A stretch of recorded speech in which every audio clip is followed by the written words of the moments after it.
Hello everyone, welcome back to the next video. In this video I will show you how to do hand landmark detection on live camera preview in React Native's new architecture for Android using MediaPipe. So let's get started. So first I'll show you the output. So here you can see I have the app running on my real device. I'll just give it the camera permission. Once I have given the camera permission, I'll just bring my hand in front of it, and as you can see it is able to do hand landmark detection.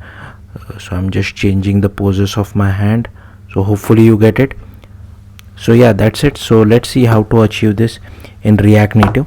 So first what you need to do is you need to go to the MediaPipe documentation. So I'll quickly search for that. MediaPipe, not face landmark, we need to do hand landmark. So this one, just go to the overview section and you need to scroll down and you need to download this particular model, hand landmarker full. So just download this model, then you need to come to this documentation because we need to write native code. At the time of me recording this video, React Native 81 is the latest, so you just need to run this particular command. Now don't supply this version number because whatever is the latest it will automatically pick up, so only run till here, and instead of turbo module example you can write your own project name. Now here they have given an example of share preferences, and here everywhere they are using this local storage, the name as local storage, but local storage does not make sense in our case. Sorry, we need to go to this documentation, sorry about that. So once you create a React Native project, here they have given us the example of web view. So we won't be using web view because it does not make sense in our case. Instead I will be naming it as my camera. So wherever you see web view inside this documentation, I have named it as my camera. Instead of my camera you can give it whatever name you feel like, but do remember that name because that name will be used in lot other places. So if you are doing this for the very first time, it's better you follow what I'm doing. So here I'll just close everything. So here once you create your React Native project, okay, so first you need to create a folder called specs. So if you see over here, they have created a folder called specs, and inside that we need to create a TypeScript file, but instead of web view I have named it as my camera native component.ts. Now this native component is very important for React CLI, React Native CLI, to do code generation. If you don't add native component, it won't be able to recognize your file. So I've just created this file. Next I have just copy pasted this code from the documentation, but here you can see, but I don't require these types because we are not sending any data from native Android side to React Native side. Also we are not passing any props, so I have removed this as well. So this entire thing has been removed and this thing has been removed, and only this name has been changed. So here you can see I have named it as custom my camera. Okay, then you need to go to package.json over here, then again just scroll down, and here you can just copy paste this particular bit of code, and that's what I have done over here, and I have pasted it over here. Then here I have given the name as my camera over here, and here it is RCT my camera, and here I have changed it as custom my camera. That's the only change which I did. Then scroll down here inside Android, you need to copy this command. Make sure you are inside your React Native project and just run this command. So this will do code generation for you. I have already ran this command, so it would be pretty quick for me, but in your case it might take a bit of time. So for now ignore this file because this will be a completely different file. So next step what you need to do is we need to do some setup related to MediaPipe. So go to Android folder, go to app, go to build.gradle, and here inside dependencies you need to add few dependencies. So first one is MediaPipe task vision, then the camera core, camera 2, camera lifecycle, camera view, and constraint layout. Once you add that, go to src android manifest.xml. here you add uses feature of Android hardware camera as well as camera permission over here. Then you inside src main you need to create a folder called assets, and inside assets you need to drag and drop the MediaPipe machine learning model which you downloaded it from here, right, by clicking this. So you just have to drag and drop it over here. Then you need to go to java com, and here you need to create a folder called my camera. Now whatever is the name of your TypeScript file, same name needs to be come over here. Now inside that like I said, again we need to do some MediaPipe setup. So first you create this hand landmarker helper.kt. Okay, now I'll simply scroll through this file because even I have copy pasted this file from the GitHub source code of MediaPipe documentation. So this is basically a setup for initializing. So here you can see they are initializing the hand land marker. If you want to learn more about it, you can follow the documentation, and here you can see it is detecting from live camera stream. So again, I'll simply scrolling through this because like I said, even I am not an expert. There is this detect from video file as well. We are not really using it, so if you want, you can remove it.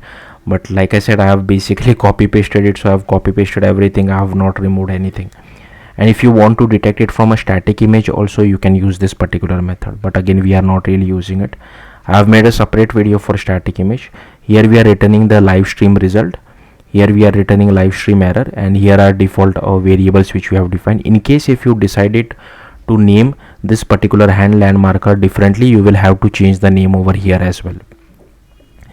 Then here we have our data class, and here we have this interface of on error as well as on results. Then to draw the overlay, you need to create this overlay view.kt file as well.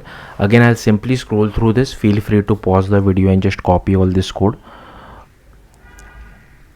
Again, I have copied this from GitHub source code of MediaPipe. Okay, once that is done, the first file which you need to create is react my camera manager.kt. So here this entire piece of code I have copied it from this particular React Native documentation. So if you just scroll down, here you can see instead of web view I have named it as react my camera manager. Again, everywhere in the code also I have replaced web view with my camera manager, but I have removed few codes. So first, we are not passing any prop, so I have removed this particular part, and we don't have any callback as well, so I have removed this particular part, and here I have named it as custom my camera. So let me quickly show it to you again. So here you can see this is the code for it. Next, you need to create this react my camera package.kt as well. So again, I have copy pasted this from the documentation. So again, instead of web view, just write my camera. So that's what I have done over here. So feel free to pause the video and just copy all this code. Next, let's see how to add it inside our main application. So go to your React Native application, main application.kt. You need to add this particular import, and you need to add this particular line of code as well. So make sure you do that. Once that is done, let's see how to use it first. So you need to go to app.tsx, and here you need to add all these imports first. Then here I am checking for camera permission. Then I have created a method. If platform is Android, then I'm requesting for camera permission. If camera permission is granted, then I'm just changing this particular state. Then inside use effect, I'm calling that particular method. If camera permission is granted, then we display our camera view, else we display a text saying camera permission not granted, and these are all the styles for it. Now coming back to this particular file, react my camera.kt.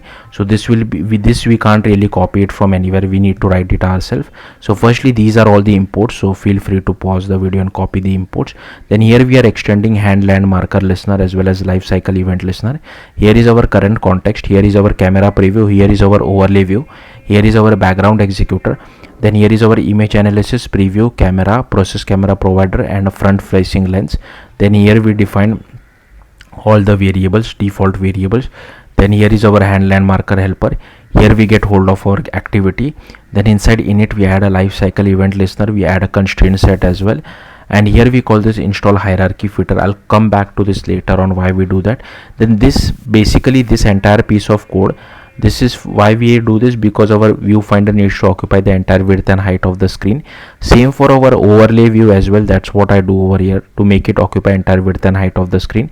Then we apply our constraint layout. Then here we initialize our hand land marker and call setup camera.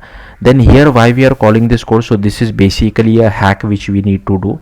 So that there is a bug in React Native which has still not been fixed in last 8 years. If you want to learn more about it, you can go to this particular URL. So if you don't write this code, you will just see a black screen, you will not see your live camera preview. That's why we need this. Then here we call setup camera, where we get hold of our camera provider future, we add a listener, we get hold of our camera provider, then we call the bind camera use case. Then we initialize aspect ratio strategy. Here is our resolution selector, here we get hold of our camera provider, then we initialize camera selector. Here is our preview, then here we initialize our image analyzer as well, and then we call detect hand. We unbind our camera provider, we bind it to the life cycle over here, and we set the surface provider as well. Then inside detect hand, we just call detect live stream, and here in case of error I'm just logging it to the console, and in case of results we just pass it to our overlay view, which will draw it on our live camera preview.